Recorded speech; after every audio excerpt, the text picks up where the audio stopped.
The word of God is alive and powerful, sharper than any two-edged sword, piercing even to the dividing asunder of the soul and the spirit and of the joints and the marrow, and is a critic of the thoughts and intents of the heart. All scripture is God-breathed and is profitable for doctrine, for reproof, for correction, for instruction in righteousness, that the man of God may be mature, thoroughly furnished unto all good works. Study to show thyself approved unto God, a workman that needeth not to be ashamed, rightly dividing the word of truth. The entrance of thy words giveth light, it giveth understanding to the simple. Every word of God is pure, he is a shield unto them that put their trust in him. Christ died for our sins according to the scriptures, and that he was buried, and that he rose again the third day according to the scriptures. That whosoever believeth in him should not perish but have eternal life. For God so loved the world that he gave his only begotten Son, that whosoever believeth in him should not perish but have everlasting life. For God sent not his Son into the world to condemn the world, but that the world through him might be saved. He that believeth on him is not condemned, but he that believeth not is condemned already, because he hath not believed in the name of the only begotten Son of God.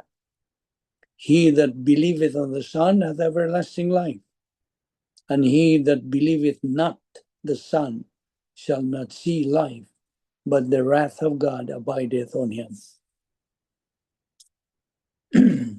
Before we start our Bible study today, we welcome everyone. Happy New Year, and I hope you are in the pink of health. And before anything else, let us examine ourselves. If we still have some sins, personal sins, mental attitude sins, lingual and overt sins, all these may become a barrier to our study. Therefore, God mandates us to name, acknowledge, enumerate all those sins that we have committed directly and privately to God the Father. Therefore, let us pray.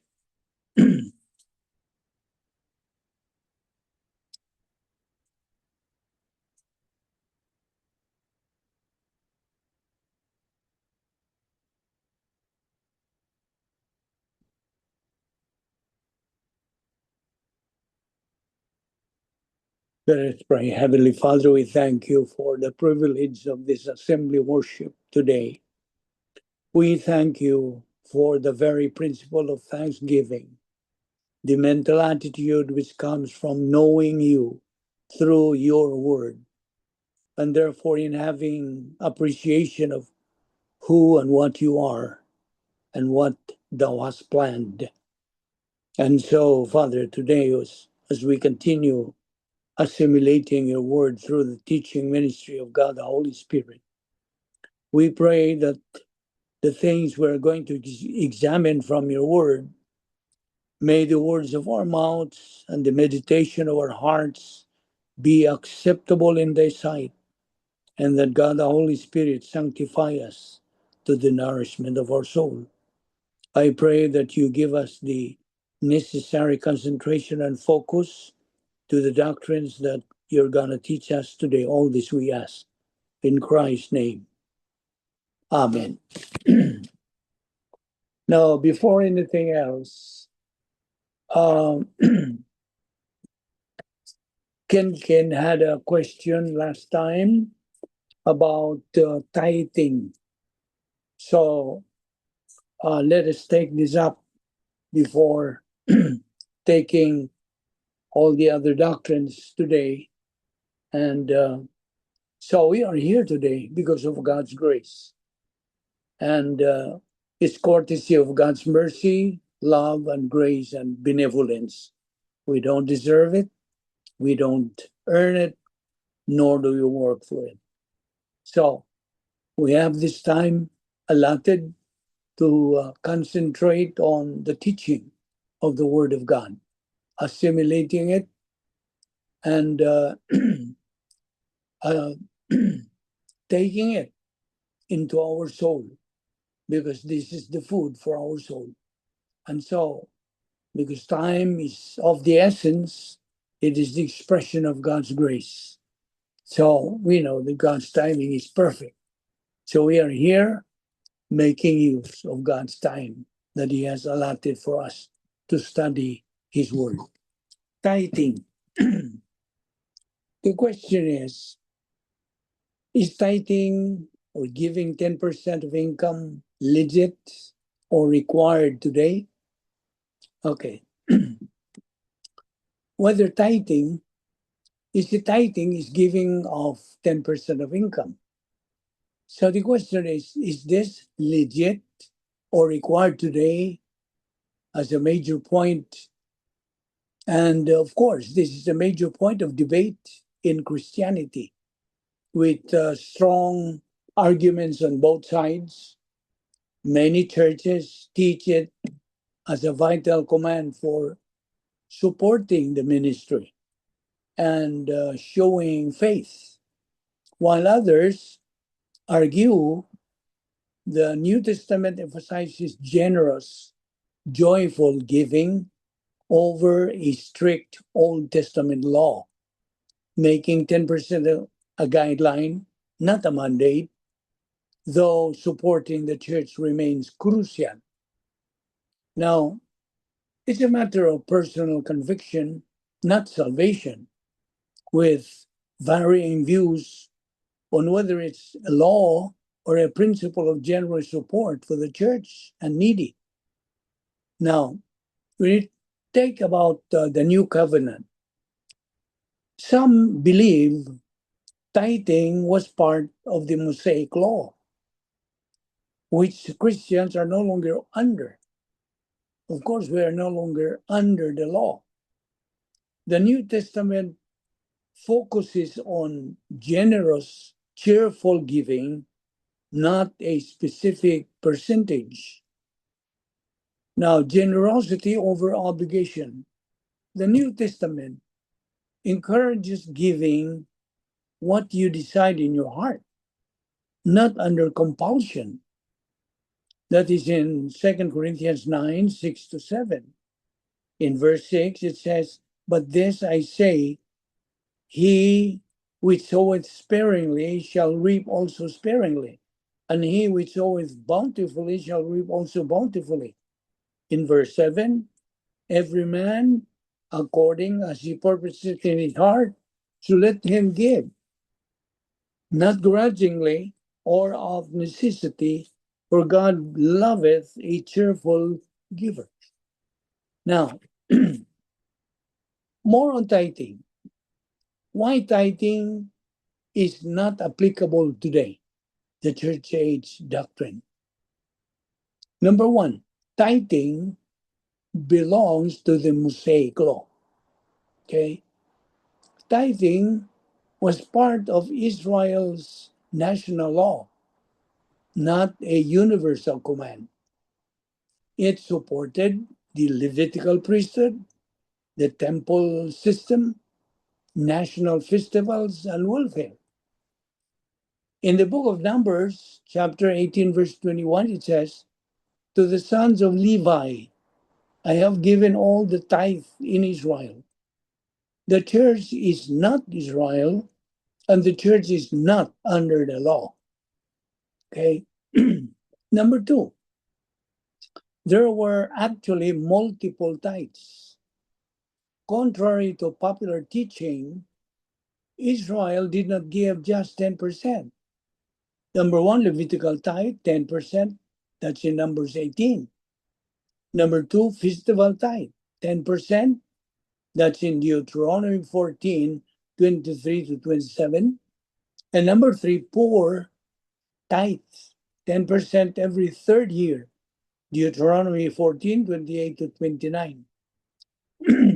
Total giving could exceed 20 to 30%, more like taxation. This shows tithing was national law, not voluntary worship. Number three, Christ fulfilled the law. Okay? That's in Romans 10:4. Jesus fulfilled the Mosaic law completely. The tithe ended with the priesthood it supported. Hebrews 7:12, when the priesthood is changed, of necessity there takes place a change of law also. Number four, the church is under grace, not law. So it keeps repeating that. We are no longer under the law. That's in Romans 6:14. You are not under law, but under grace. Now, grace giving, okay, listen.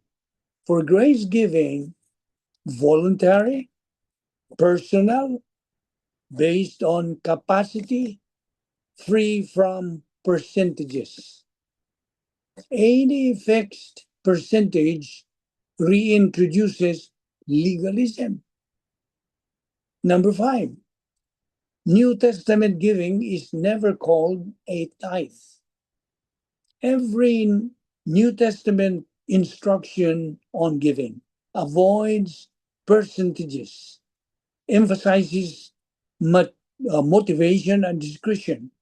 That's found in 2 Corinthians 9:7. Each one must do just as he has purposed in his heart. No command to tithe appears anywhere in the epistles. Okay? Number six, Jesus mentioned tithing only to Jews under the law. Matthew 23:23. You tithe mint and dill and cumin. Jesus was speaking to Pharisees before the cross under the Mosaic system. Now, this passage cannot be applied to the church. Now, giving today, okay, giving today is a grace privilege. Church says giving. Now, this is for us now because we belong to the church age.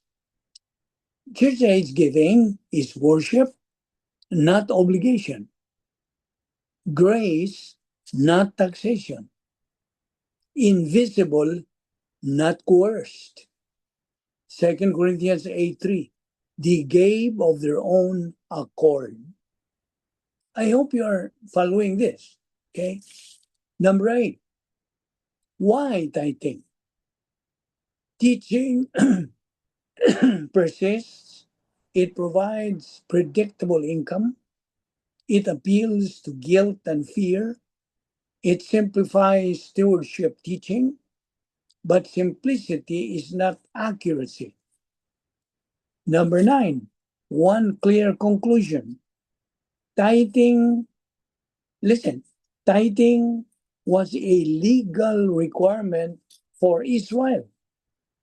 Grace giving is a voluntary privilege for the church. Number 10, family safe one-liner. The Bible does not command Christians to tithe. It teaches generous, voluntary giving under grace. That's it. So are you satisfied now, Ken, about this tithing thing? Yeah. Thank you, Luvic. This is your question. So therefore, it is not obligatory. Okay? It is what? Uh, because Christ has already fulfilled the law. So today, as explained a while ago, giving today is a grace privilege. Okay? That is one point I would like to express. Church age giving is worship, not obligation. Grace, not taxation. Invisible, not coerced. Okay. Now, so much with that. Let us go to our friends, unbeliever friends who are listening and joining us in our Zoom Bible study today, Monday edition. Okay. Now, on hell, okay, let's take up hell. The question is there really a hell? Every time we hear of hell, it is as if it's just a joke. Like, oh my goodness, the heat here is like hell. So that's an expression. Or sometimes when we come to see cartoon movies where we notice some demons and the character carrying a fork. But let's find out, what really does the Bible say about hell? Is this true? And why this topic about hell is important? First of all, hell is real. Okay? I repeat, hell is real. And the Bible is very clear in explaining that hell is real. Jesus himself said in Matthew chapter 25, verse 46, then they will go away to eternal punishment, but the righteous to eternal life. That's what our Lord said. Hell is not only an imagination, or you might say it is religion's way to allay fear.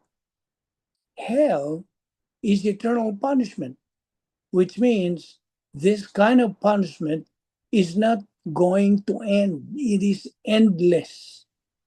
This is not a place of party, but is a place of eternal separation from God.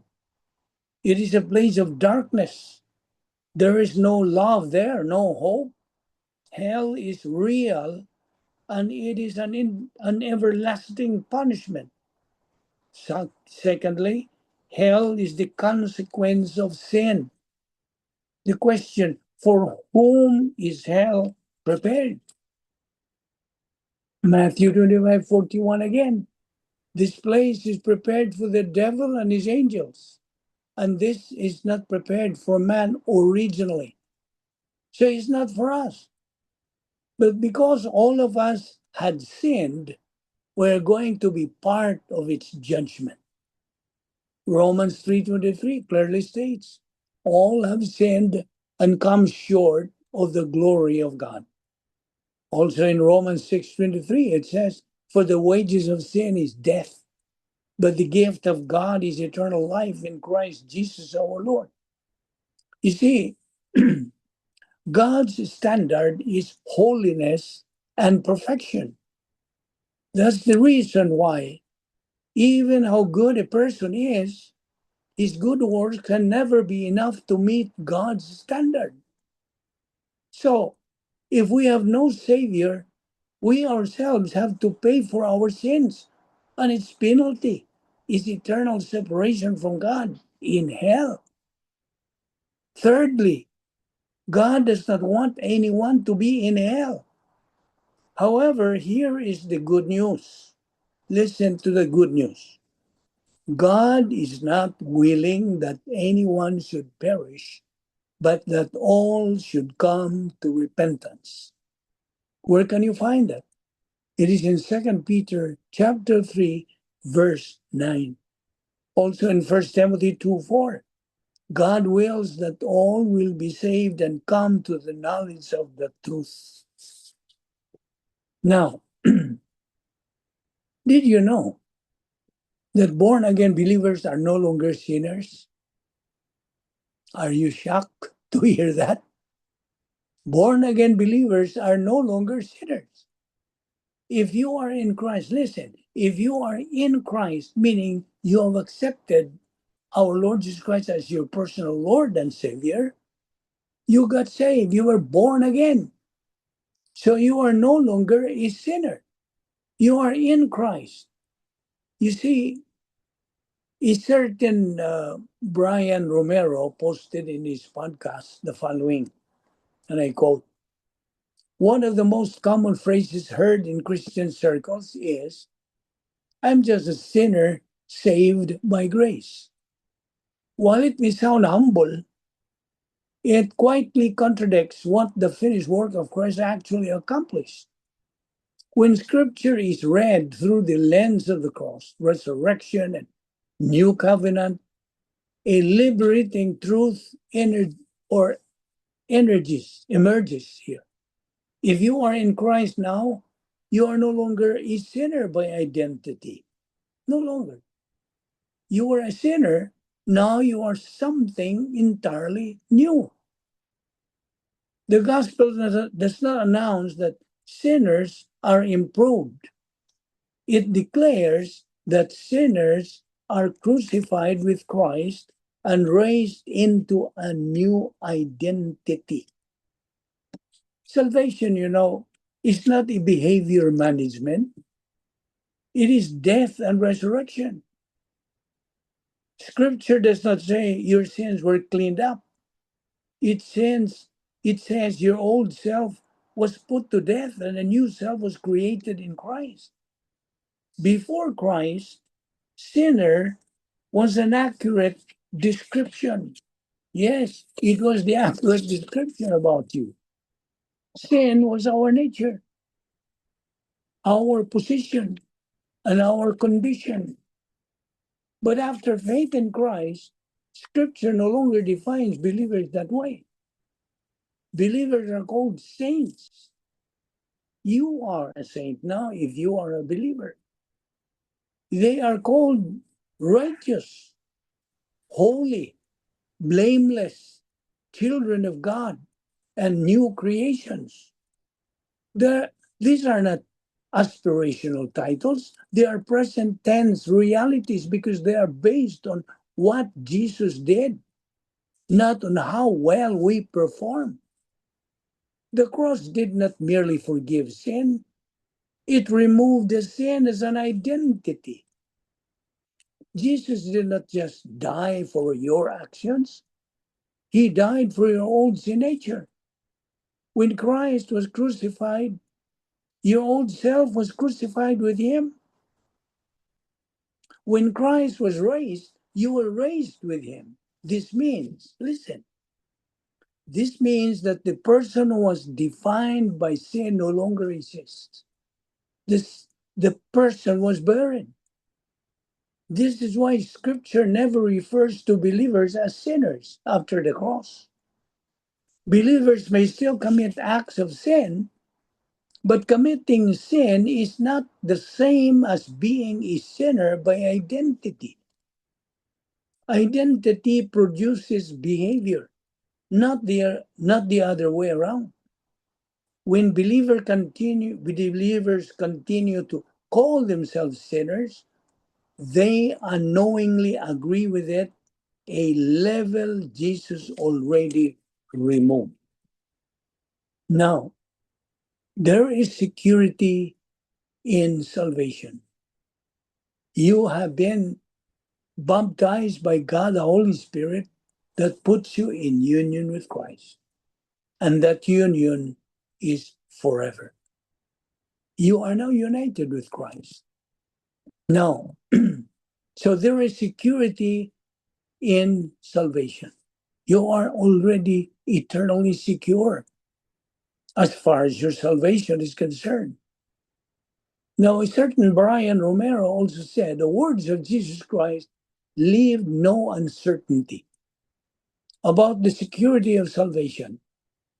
In him, or in his own declaration, our Lord Jesus Christ makes it clear that salvation cannot be lost, cannot be taken, cannot be reversed, cannot be undone. Listen, our Lord Jesus Christ states that he gives eternal life to those who belong to him, that they will never perish, and that no one will snatch them out of his hand. This statement is not presented as a possibility or a hope. It is stated as fact.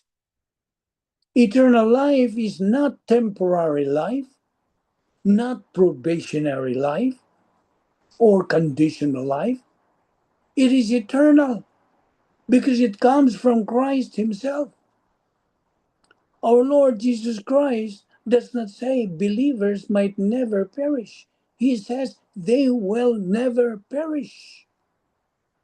Jesus then grounds this security even deeper by pointing to the Father. He explains that the Father who gave believers to him is greater than all, and that no one can snatch them out of the Father's hand. No one. The message is unmistakable. Salvation is protected by both the Son and the Father. It is secured by divine power, not human consistency. The truth removes the idea that salvation is maintained by performance, obedience, or fear-driven effort. Believers are not holding themselves in salvation. God is holding them. If salvation could be lost, it would mean either Jesus failed to keep his word or the Father was overpowered. Neither is possible. The certainty Jesus speaks establishes confidence, not complacency. When salvation is known to be secure, fear loses its grip. Obedience flows from gratitude, not anxiety. Faith rests rather than strives. The words of our Lord Jesus Christ stands as a definitive statement. Salvation is not fragile. It is not at risk every time a believer stumbles. It is held firmly in the hands of God, where no force, failure, or fear can remove it. Now, I will say to you, it's a dangerous thing to hear the gospel. Are you surprised if I say that? It is a dangerous thing to hear the gospel. It's very dangerous for you to listen to the gospel and turn it off and walk away. You know why? Because then you're responsible for knowing the truth, denying the truth, and saying no to God. So it's a dangerous thing to hear the gospel. And it's an awesome, wonderful thing to hear the gospel. So it depends upon how you respond, how you act. Now, as believers now, I'm switching now to you, fellow believer. We are to share the gospel. But when it becomes apparent that the gospel is not welcome, we are to move on. Move on. We are responsible to share the gospel news, the good news. We are not responsible for people's response to the good news. Now, pigs, of course, don't appreciate pearls. And some people don't appreciate what Christ has done for them. Now, our job as believers is not to force conversions or cram the gospel down people's throats. There's no sense in preaching the value of pearls to swine. In the instruction of our Lord Jesus Christ to his disciples on how to handle rejection was to simply go elsewhere. There are other people who need to hear the gospel, who are ready to hear it. So include this, and when you share the gospel, include this: repent, seek the Lord Jesus Christ before it's too late. Hell waits sinners, and the lake of fire is final forever. Revelation 21:8. Now, switch to the topic about death. Briefly, not all deaths are equal. Okay? Dying is inevitable. Dying without Christ is irreversible. Where will you stand when your last breath leaves? What does Hebrews 9:27 say? It is appointed unto men once to die, And after this, the judgment. Now for you, fellow believer, worrying is just praying to the devil. Is this correct? Worrying, they say, is just praying to the devil. In intent, yes. But in wording, it needs clarification. You see, the Bible does not teach that worry is literal prayer to Satan. But it does teach that worry shifts trust away from God, gives ground to fear rather than faith, aligns the mind with doubt instead of divine promises. Now, here's the biblical principle behind the statement. Worry, I know so many believers still worry, even though they are believers, saved people, they still worry. They are victims of this sin. Worry is sin. Now, here's the biblical principle behind the statement. Worry is misplaced faith. Misplaced. Worry is not neutral. It is faith is in a negative outcome. Jesus contrasts worry with trust. Do not worry. Your heavenly Father knows. Matthew 6:31-32. What does worry mean? Well, worry means God's sovereignty is doubted.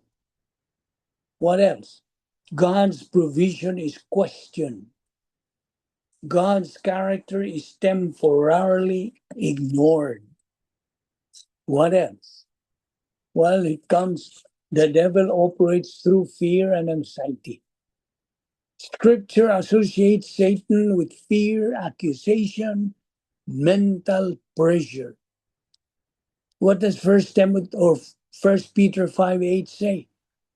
The devil prowls around like a roaring lion. 2 Timothy 1:7, God has not given us a spirit of fear.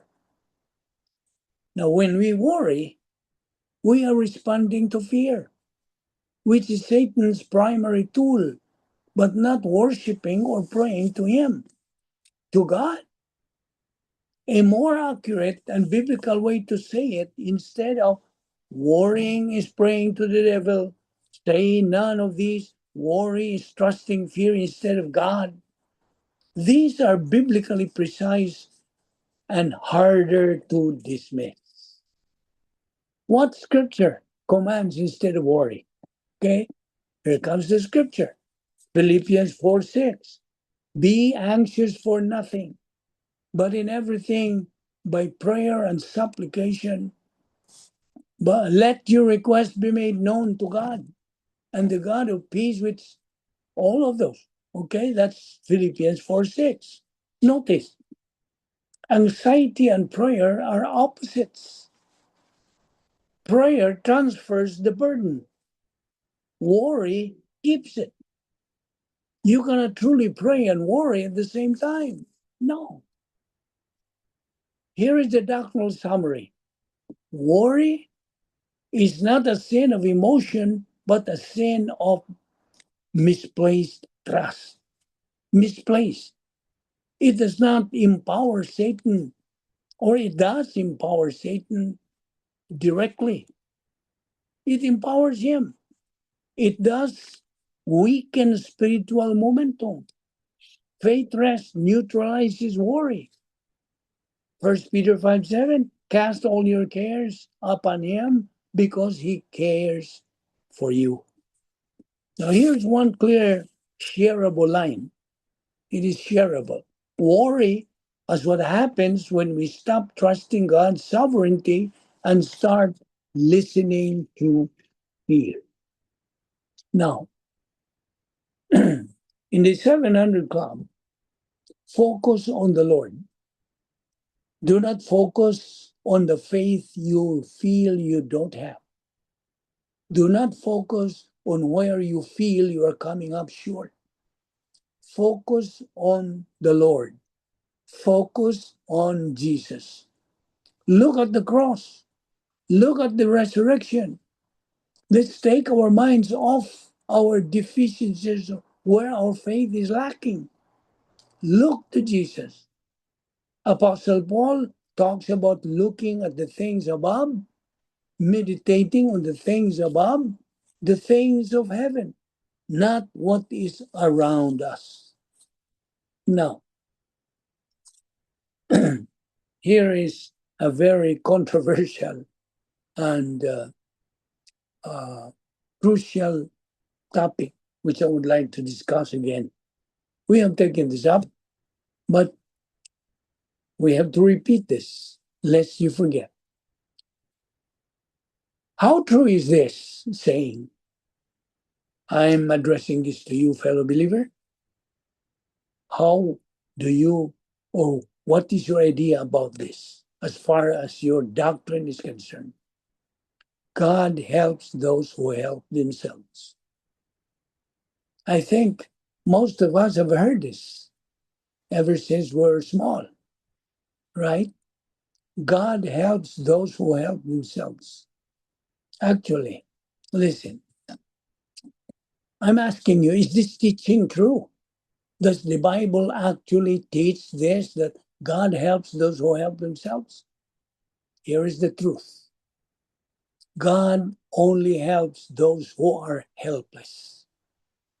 That is Satan's big lie that deceives people, both believers and unbelievers. I know there's some who are listening right now cannot accept this doctrine from the Word of God that God can only help those who are helpless. God cannot help those who help themselves. This is Satan's big lie, satanic lie for both believers and unbelievers. You are the target of this big lie. Yes, that idea fits very well with what the scripture identifies as Satan's central deception about salvation.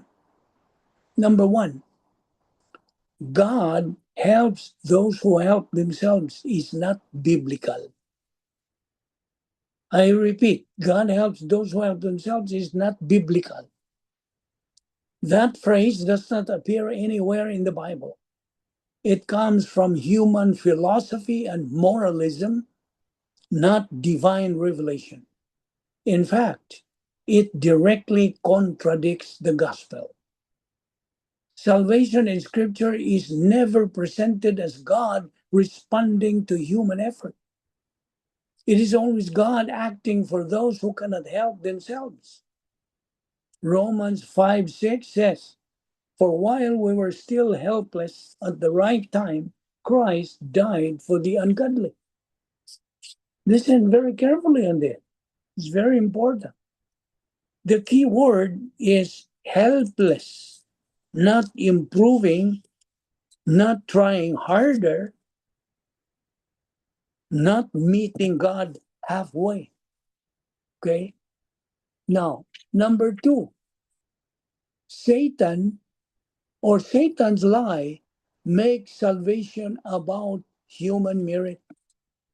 From Genesis onward, Satan's strategy has been to shift trust away from God's grace and toward human ability. Eve was tempted to add something to what God has provided. Cain brought the work of his own hands.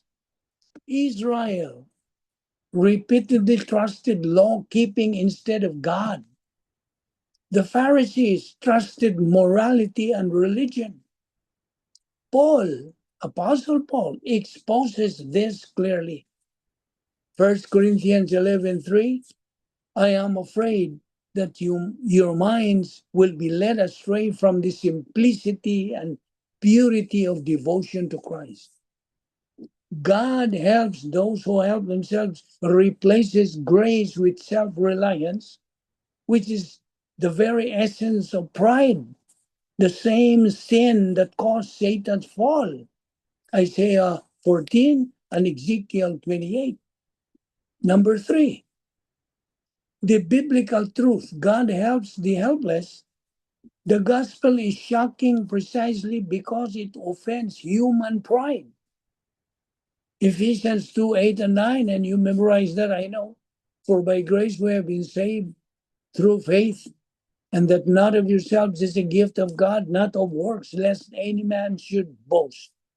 Titus 3:5. He saved us not on the basis of deeds which we have done, is righteousness, in righteousness, but according to his mercy. If God only helped those who could help themselves, no one would be saved. Did you hear me? Did you get that point? If God only helped those who could help themselves, no one would be saved. Romans 3, 10 to 12. There is none righteous, there is none who seeks for God. Number 4, why this lie is so effective?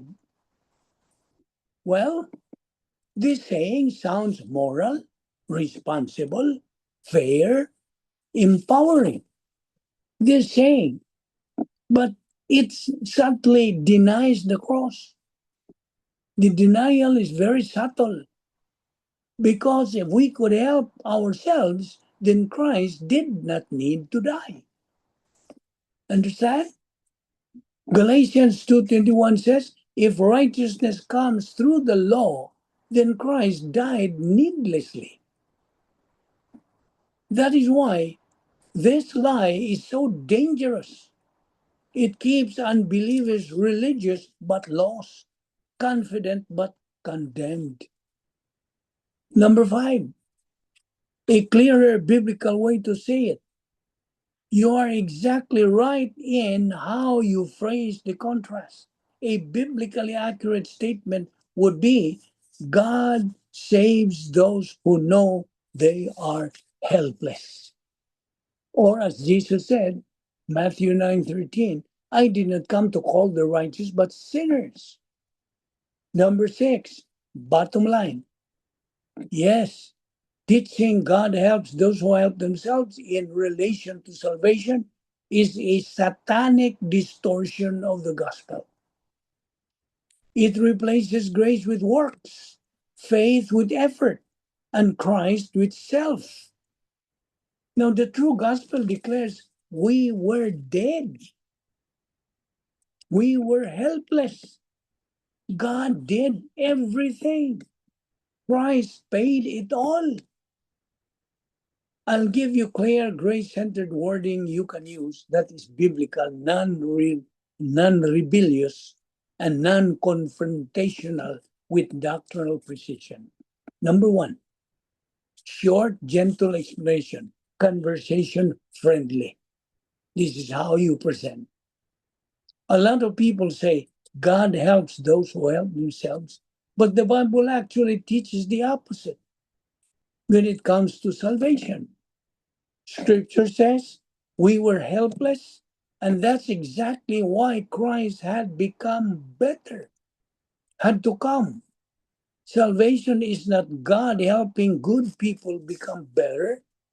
It is God saving those who cannot save themselves. You see, this keeps the tone calm and avoids attacking motives. You see. Number 2, slightly stronger, still respectful for believers or Bible study. When you have a group Bible study, the danger of God helps those who help themselves is that it shifts salvation from grace to human effort. The gospel says God helps the helpless, those who recognize they cannot earn or deserve salvation. That's why faith, not works, is the issue. You are critiquing the idea, not the person. You see. Number 3, the doctrinally type, Romans, Ephesians, emphasis. Biblically, okay, listen. Salvation is never God responding to human effort. Romans says, we were helpless. And Ephesians says salvation is a gift, not a reward. Any message that puts the burden on man subtly undermines grace, even if it sounds moral. This is precise and hard to refute. Number 4, one sentence contrast, very effective. Religion says, help yourself and God will help you. That's what religion says. Grace says, admit you are helpless and God has already done everything. You see the difference? This lands with outstanding argumentation. Number 5, using the own words of our Lord Jesus Christ, authoritative, non-personal. Our Lord Jesus Christ said, He came for sinners, not the righteous. In other words, salvation starts when we stop trying to qualify ourselves and simply trust Him. People argue less with Jesus than with opinions. Number 6, if someone insists, but shouldn't we do our part? You can reply calmly, works matter after salvation, not for salvation. The Bible is clear that faith alone saves, but faith is never alone. This preserves balance and avoids antinomian accusations. And then number 7, bottom line summary you can keep in your pocket. God does not help people save themselves. He saves people who know they cannot. Simple, biblical, grace-centered. And we will continue discussing this further later. Now, many people go to church Sunday after Sunday after Sunday, and they are hearers, not watch. Now, they're just watching, okay? They are hearers. They are hearers, but they are detached hearers. They listen, yes, they listen.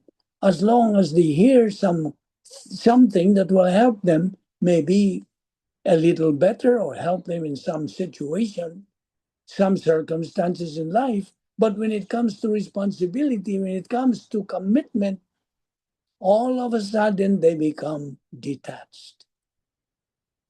Now, and it's easy to listen to the gospel. Very easy. Just like what we are doing, you are listening to the gospel. It is easy, right? It's easy to listen to the gospel and become detached, not even realizing that's what you're doing, becoming detached when it requires something of you. Now, you think about this. On the one hand, while you want to be detached from the responsibility, you need to see it from God's perspective. You see, this is an awesome privilege. This is an awesome privilege. This is a wonderful opportunity that you and I have.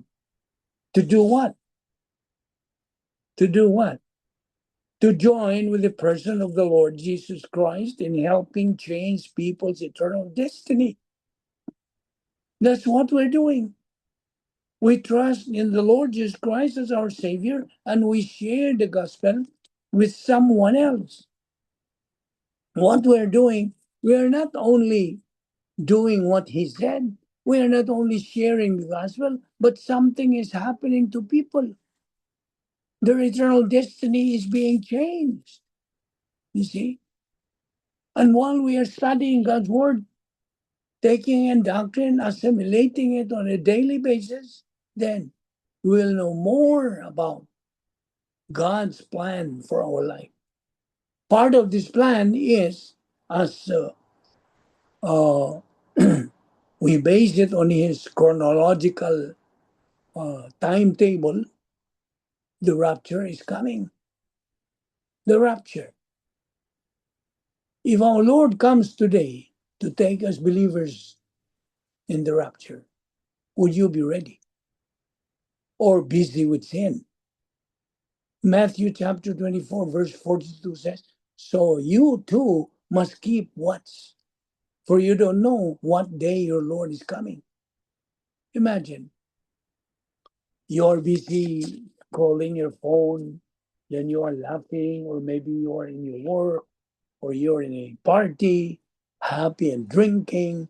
Then all of a sudden, in a blink of an eye, Jesus comes. No warning, no notification, no time to repent. Imagine that.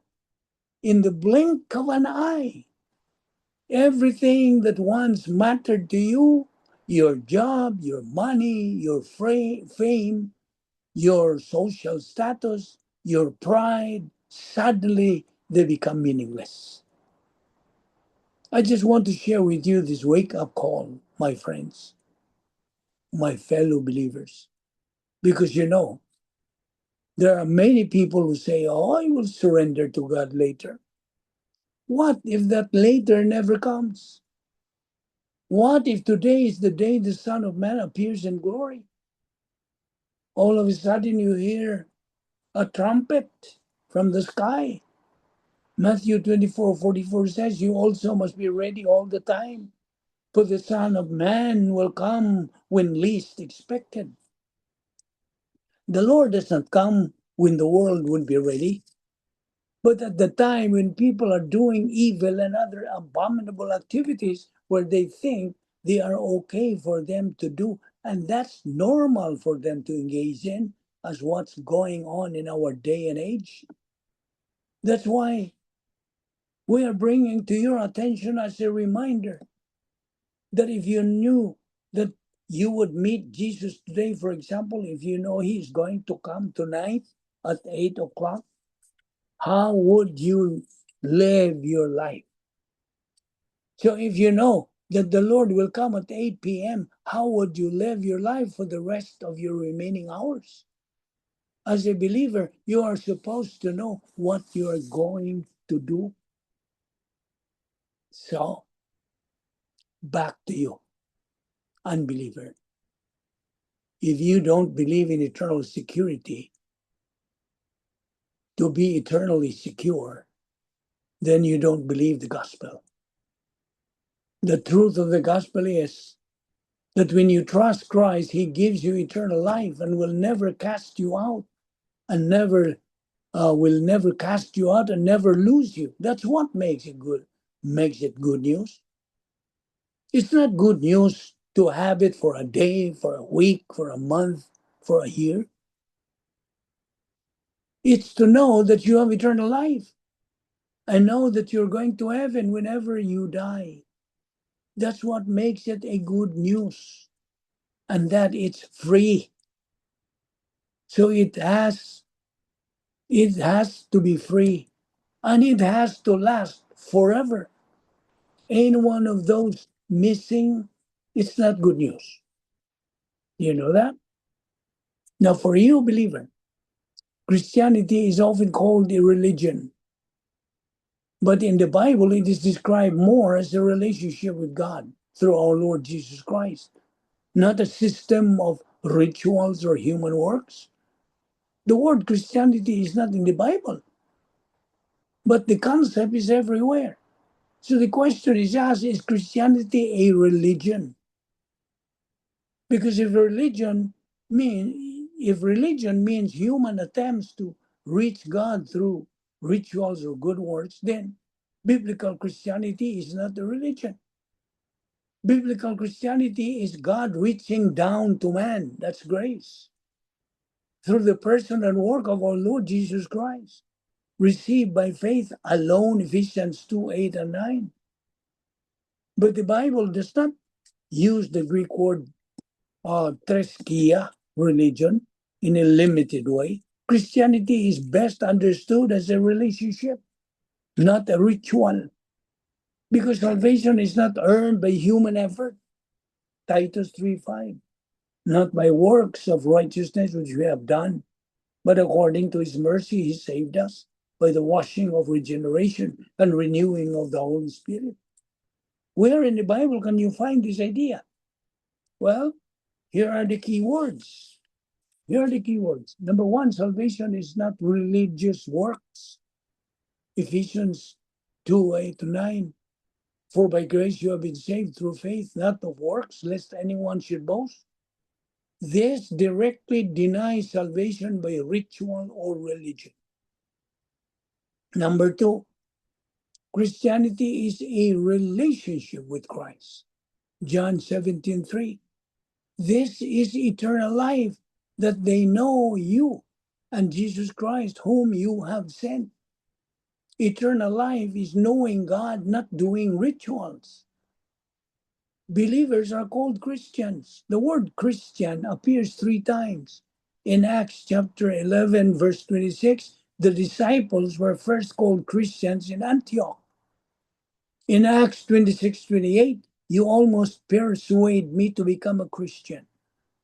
In 1 Peter 4:16, if anyone suffers as a Christian, notice, this refers to followers of Christ, not an organized religion. Pure religion is about relationship and obedience. James 1:27, pure and undefiled religion before God is to care for orphans and widows and keep oneself unspotted from the world.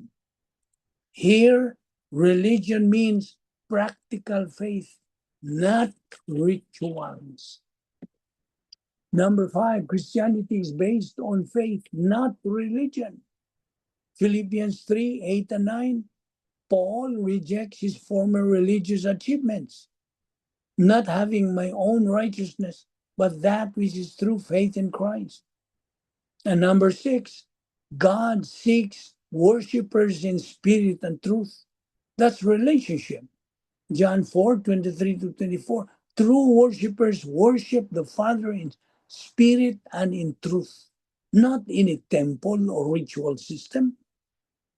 Here is the summary. The Bible does not use the term Christianity. The Bible does describe Christian, followers of Christ, a relationship with God, salvation by grace, not religious works, Christianity in Scripture, faith in Christ, not a human-made religion. Now, we are studying God's plan. Every now and then, we concentrate on that. All of this is covered with the plan of God. These things that we are taking up every now and then, the plan of God comes in, because that's the, we would say, the foundation of Christianity. Without knowing God's plan, your Christianity is vague, and it's not a working faith.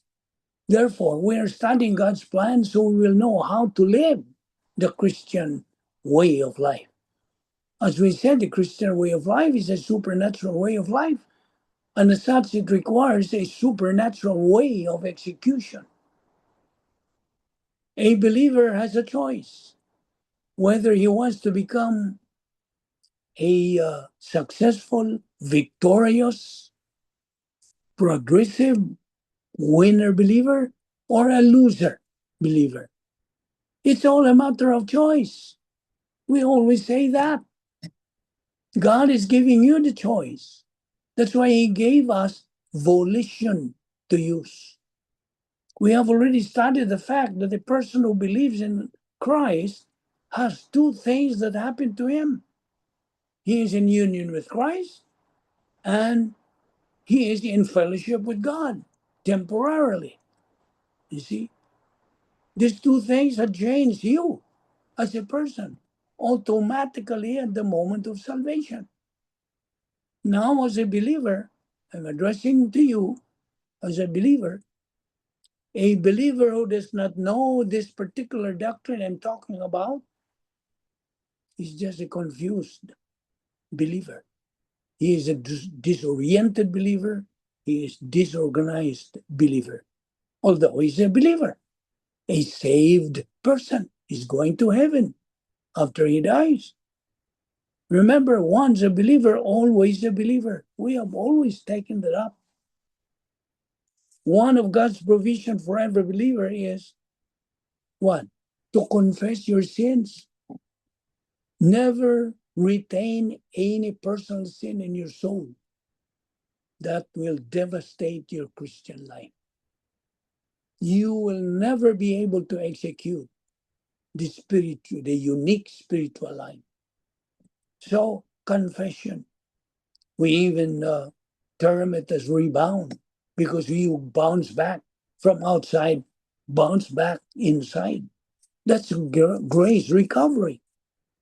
So, that's the number one problem-solving device that God has provided every believer in order for us to live inside the most fantastic place on earth, which we term as the divine dynasphere or the protocol plan of God. So, you started as a baby believer, of course. That's how it starts. First time you believe in Christ, you become a baby believer. And so you pass through the 3 stages of spiritual growth from baby believer to adolescent believer to spiritual maturity. So, in other words, the babes in Christ, as you start your spiritual life or your Christian life, are not, if you are not growing, you are not studying God's word, you are not taking in doctrine, you are not assimilating the divine viewpoint, then you have no possibility of growing in grace and knowledge of our Lord and Savior Jesus Christ. You are not growing spiritually because you have wrong priorities in life. There is one thing. Once you get negative towards God and His Word, you will be confused in your life, in your personal life. You become confused, disorganized, and you have no direction, the real direction in life, because you are not growing spiritually, because you have wrong priorities in life. And so, believers should apply Bible doctrine to experience, not apply experience to doctrine. It should not be do all around, you see. We should know how to move towards spiritual maturity. Only through spiritual momentum, meaning we have to build up our spiritual muscles. Right now, we are in the process of building up our spiritual muscles, meaning a believer's building up, growing spiritually. And so confession is one of the basic elements and provisions to live the unique spiritual life. We have the operational divine dynasphere. We have to stay inside the protocol plan of God if we want to keep on keeping on in our spiritual momentum. And we can keep and maintain that spiritual power. And you are even as good as God is good when you are inside the divine dynasphere. So don't forget, as a believer, perception, metabolization, and application. That's Operation PMA. Perception, metabolization, and application. But you know, the slogan of our ministry, Operation SLBA, study, learn, believe, and apply the Word of God. That's why we make it as Operation SLBA. Now, so walking peripatao, walking here means not how we walk, how we talk, how we act, but what is inside our mental attitude. That's walking. The phrase mere men means you are controlled by your old nature. You are carnal. And so you are a potential reversionist. and you will be living like an unbeliever. You are indistinguishable to an unbeliever. And of course, your salvation is intact. That will never be affected. Continue. Just continue pushing on, going forward, advance in your spiritual life, in your spiritual momentum, so you can execute your spiritual life. And still, remember always to use the confession technique, the recovery provision. And 1 John 1:9, some of you have memorized that, but learn it by heart. If we confess our sins, God, is faithful and just to forgive us our sins and to cleanse us from every what? From all sins that we have committed. That is confession. And right after you confess your sins, you are back into fellowship with God. Don't forget that. And when you are in fellowship with God, you are filled by God the Holy Spirit. God the Holy Spirit controls your life. You control your mind. See? Then the result of your confession of your sins to God, you now can continue in your spiritual life. So, do not forget, make it as a second nature, using confession to recover yourself from being carnal to spiritual. So, you can live inside a fantastic place on earth, the protocol plan of God. Every person who has heard the gospel and respond to it positively becomes believers in Christ. Okay? From that time on, the best for that believer is yet to come. Do you know why? Because he is delivered from God's wrath to come, the lake of fire.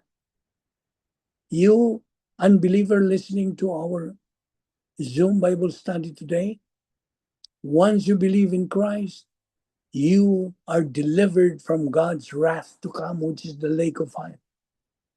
You will be free and delivered from being condemned and being judged. In fact, you become a child of God. And you are now united with Christ through the baptism of the Holy Spirit.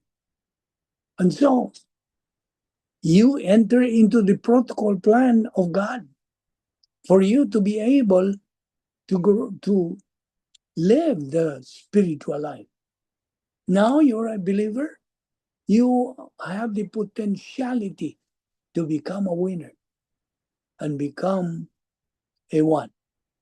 A vessel of honor to God. And so there are requirements to meet to be able for you to grow in grace and knowledge of our Lord and Savior Jesus Christ and to fulfill the protocol plan of God for your life. That's the first requirement is confession. The second is you organize your life. What else? Be sure you have your true scale of value. And then you make good decisions from a position of strength, which is the protocol plan of God, from the position of strength. And then keep that persistency and perseverance, because doing so, you are able to build up your edification complex of the soul. That is residence in the protocol plan of God. What is the other name for the filling of the Holy Spirit? Control of the Spirit. You will be controlled by God, the Holy Spirit. We see the Holy Spirit has 7 ministries. There are 7 ministries of God, the Holy Spirit. Efficacious grace, regeneration, baptism of the Holy Spirit, indwelling, infilling, sealing, and spiritual gifts. I know some of you have spiritual gifts. You can develop that spiritual gift. You will be able to detect that kind of spiritual gift as you grow up spiritually. But if you are not growing spiritually, you'll never be able to detect and to discern what your spiritual gift is. So keep on keeping on.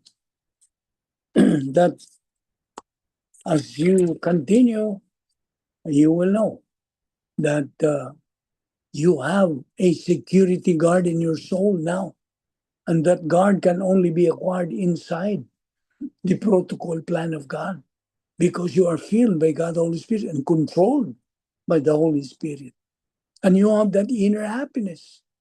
You have attained that because you are now occupied with the person of our Lord and Savior Jesus Christ. Happiness is attained once a believer possesses love and joy and peace. You see? Because you are no longer a gnosis believer, Gnosis, academic knowledge. No, you now are an epignosis believer, over and above knowledge. You're no longer ignorant. You are now wise, you see. So you made gnosis doctrine into metabolized epignosis Bible doctrine. Because if you stay as a gnosis believer, you can be an inconsistent person, meaning you can only be happy based on your circumstances, on people, and on places. Whereas if you are a epignosis believer, you are a consistent person. You are happy, whether in prosperity or in adversity. Your happiness remains alive because you have contentment. Because in 1 Peter 5:7, casting all your cares on him because he cares for you.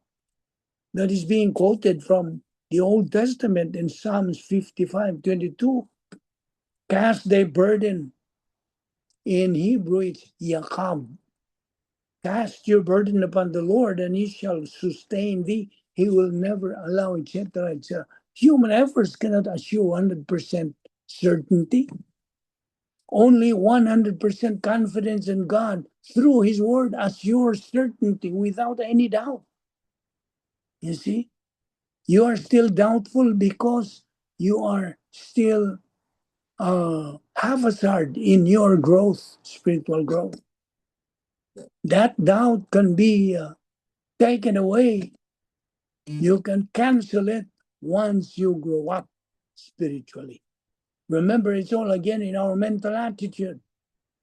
Because the Christian way of life is a mental attitude life.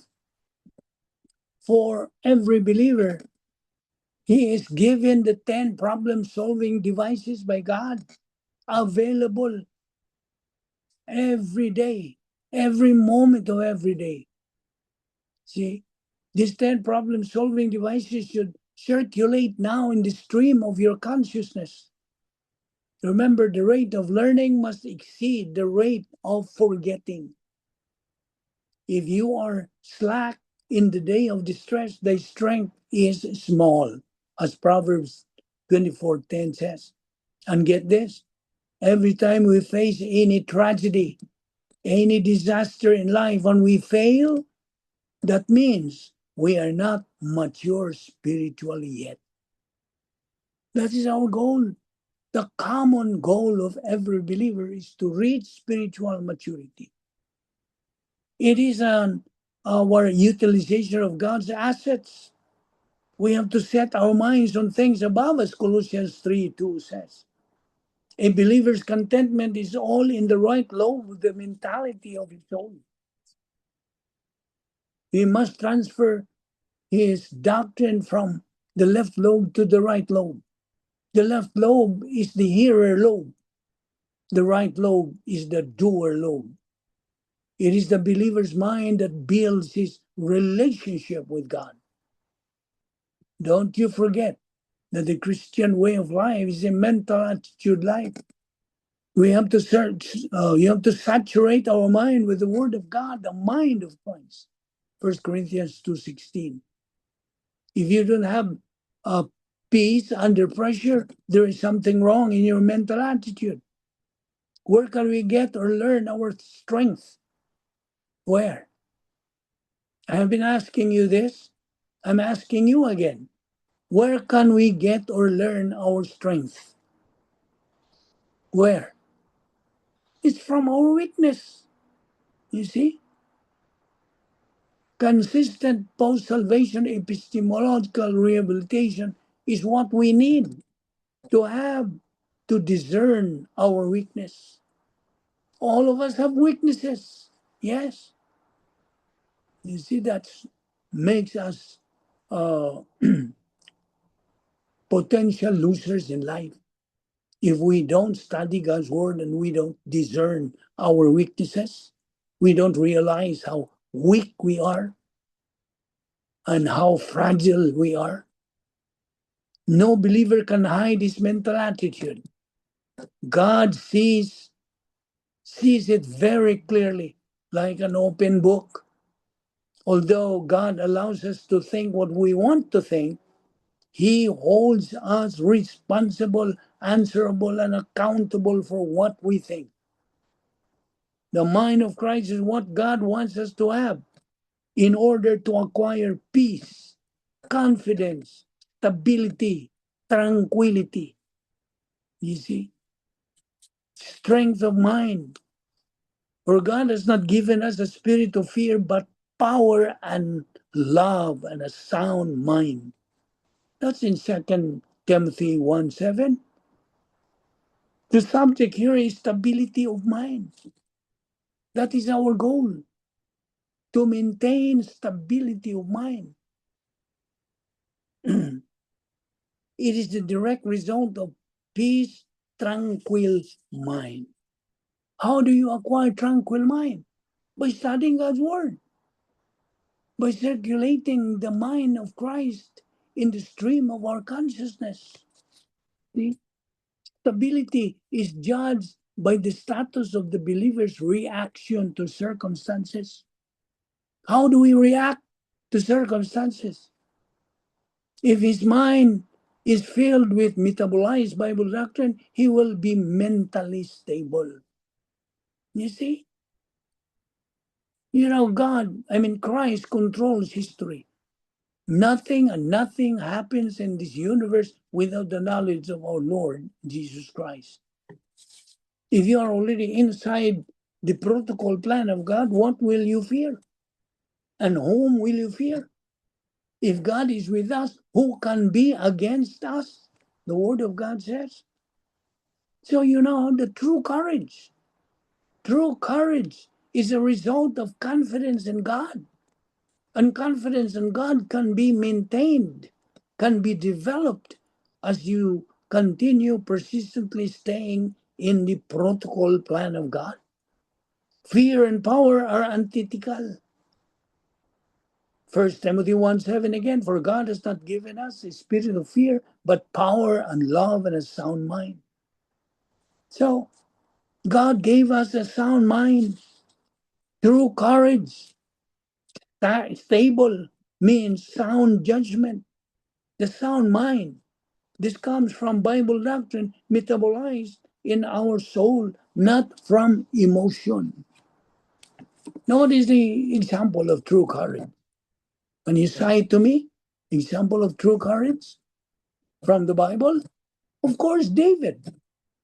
David who killed Goliath. David had that kind of courage while facing Goliath, the giant Goliath. He said, the battle is the Lord's. David had the doctrinal courage. Now, of course, mental attitude. We have a stable mind. Is the function of human thought. What I mean is the mental attitude. Emotion has nothing to do with our Christian way of life. Emotion's right function is to simply appreciate, you see, and respond. A believer controlled the emotion is a failure in life. He will surely be a failure. Negative believers use emotion. Thus, they can never be winners in life. You see, emotional people. Stability, the fourth area of the mental attitude, is explained in 2 Timothy 1:7. For God has not given us spirit of fear, but power and love and a sound mind. Stability, you see. Stability is a direct result of peace. You know that? Worry and fear is the opposite of stability. Do you know why? Because the believer is making emotion as the believer's boss. He makes it as his boss, not his slave. And every time you allow fear to come into your life, you are a believer not living the spiritual life. If God is with us inside the protocol plan of God, being filled by God the Holy Spirit, who can be against us? You see? Have you remembered what I've been talking about, the three major protections that God gives every believer? A believer who is inside the protocol plan of God, filled by the Holy Spirit and being controlled by the Holy Spirit and being in fellowship with God, has three protections that takes effect. What are they? The wall of fire, the guardian angel, and the what? The other one. Wall of fire, encapsulation, and the guardian angel. These three protections will take effect once you are inside the divine atmosphere or the protocol plan of God. Remember, we live by faith, not by sight. Live and learn or learn and live. Okay. Which is which? Which is the right way? Live and learn or learn and live? Which? The wrong way is live and learn. And the right way is learn and live. You see? Going back to fear. Fear, like what the disciples experienced while they were in the boat with our Lord, is the opposite of faith. Fear is the opposite of faith. Faith is the substance of things hoped for and the evidence of things not seen. Hebrews 11:1. Remember, there are two kinds of believers in this world. Losers who fear and worry, and winners who have faith, pistis. Faith is pistis in Greek. Faith is needed when we face in storms of life, right? What are you going to use? If you face some obstacles or afflictions or problems or disasters in life, it is faith. Faith is needed when we face any storms of life. The protocol plan of God is a life of courage. Remember that. It is a life of courage. The execution of the protocol plan of God is learning courage through metabolized doctrine. A believer can only acquire courage through learning the protocol plan of God and using the 10 problem-solving devices. You see? Therefore, I'm asking you, my fellow believer, are you using it? Make these things available, because God is making this available to you. So we have no excuse not to become winners in life. We must have that stability of mental attitude, because this stability of mental attitude leads to stable emotion. Yes, there comes the emotion. Emotion becomes beautiful and wonderful once you have Bible doctrine resident in your soul. But if you don't have Bible doctrine, you use emotion, you are a failure. Remember, there are believers who ask God, why did God let this happen to me? Why me? You see, they are questioning God. What a blasphemy. When a believer asks this question, that means he is not yet mature in the area of spiritual adulthood. He is still a baby believer. You see? Remember the 2 Timothy 1:7, for God has not given us a spirit of fear, but power and love and a sound mind. If a believer fears, then he does not fulfill the plan of God. No. Where does fear come from? Where does fear come from? Anybody who can answer that? Where does it come from? Nobody can answer it. From Emotions. our mind. From our mind. You see? Who was that? Who answered that? Is that you, Kim? Yeah, I said That's emotions, Ludovic, but it's in No, the it's mind. not. It's not. So fear comes from our mind. Okay? If a believer knows God's word and believes and applies it, then fear flies away from you, from that believer. You see, fear and spirituality are mutually exclusive. They cannot be combined together. No, they cannot be in tandem. Fear and spirituality are mutually exclusive. When we fear, we are not spiritual. When we are spiritual, we do not have fear. I hope you get the point there. It's very important. So, as believers, let us not be surprised when testings come to our life. Do you know why? Do you know why we should not be surprised when testing comes into our life? Really, listen, because that's the time, that's the very opportunity to apply God's word in our life. See? Rather than saying, why did God let this happen to me? You cannot do that anymore if you have Bible doctrine. You accept it in humility because you are teachable. God is teaching you by giving you testings. You see? That's the time, the very opportunity to apply God's word in your life. And you can use here, and you can see here that you as a believer who have no Bible doctrine, because you are negative, you cannot live and execute the protocol plan of God. He just cannot. You just cannot.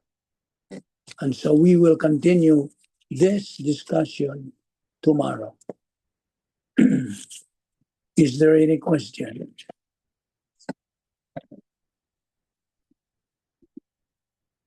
No more question?